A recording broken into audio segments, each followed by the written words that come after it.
Imagine waking up one day and your freedom has been taken away from you. You are suddenly forced into a world of bondage, a world of exploitation from which it is hard for you to escape. Unfortunately, this is a reality for millions of victims of human trafficking.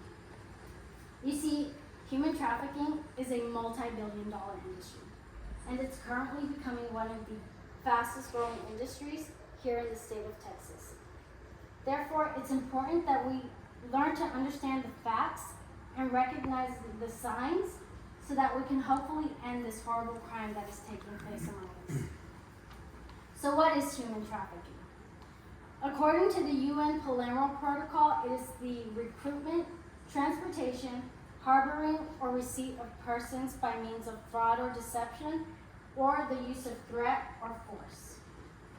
Now, there are several forms of human trafficking, but the most common ones are labor trafficking and sex trafficking, which, according to the National Human Trafficking Hotline, is defined as an individual or individuals who are made to perform commercial sex through the use of force, coercion, or fraud. The U.S. is actually one of the top destinations for child trafficking, according to UNICEF. A study done by the University of Texas said that there are over 300,000 victims of human trafficking just in the state of Texas.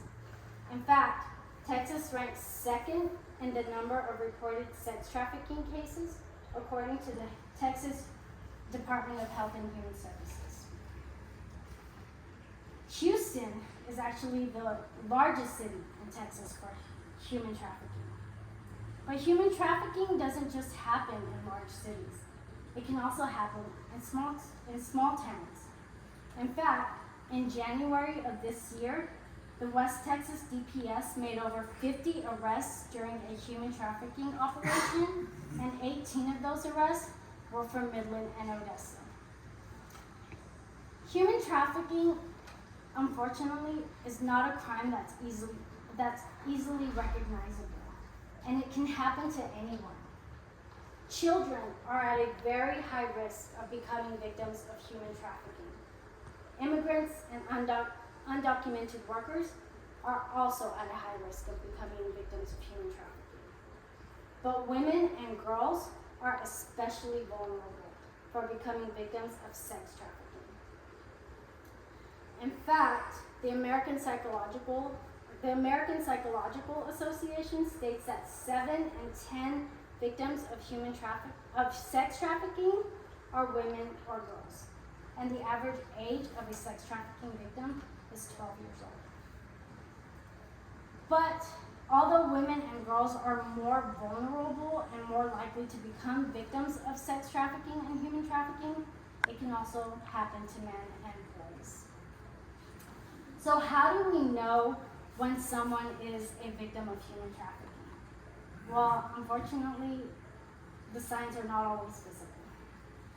But according to the Department of Human Services and the American Psychological Association, there are some signs that can help us recognize this crime. For one, the victim may become disconnected from family and friends. There may also be signs of physical abuse or neglect, or loss of freedom, meaning that the person can't just come and go as they please. For sex trafficking, according to the Texas Attorney General, some signs include the person being fearful or paranoid. They may also have multiple cell phones or social media accounts. There may also be signs of physical abuse or branding such as tattoos. Now, the signs for labor trafficking are a little bit different. According to the Department of Labor and the Texas Attorney General, some signs of labor trafficking include the person being unpaid or earning very poor wages. They may not always have their passports or important documents. Usually these documents are in the possession of another person. They may also be living in unusual conditions, such as living with multiple people or multiple families. Violence and threats in the workplace are also also happen in labor trafficking. So, like I mentioned before, human trafficking is not always recognizable. It can happen anywhere. It can happen to anyone. And it actually may even be happening right in front of you without you even knowing it. But some of the most common places where human trafficking occurs are salons and massage parlors, the agricultural industry, domestic work, and religious institutions. This is why human trafficking has become a multi-billion-dollar industry and why it operates so easily. Because we don't know who it's happening to, we don't know where it's happening, and we don't know when it's happening. Human trafficking is a horrible crime that impacts millions of people, and it has quickly become one of the fastest growing industries here in Texas. Human trafficking, it's a worldwide issue, but it's important that we learn how to recognize how this industry operates so that hopefully one day we can find a way to end this horrible crime once and for all. Because everyone deserves a life of freedom. Thank you.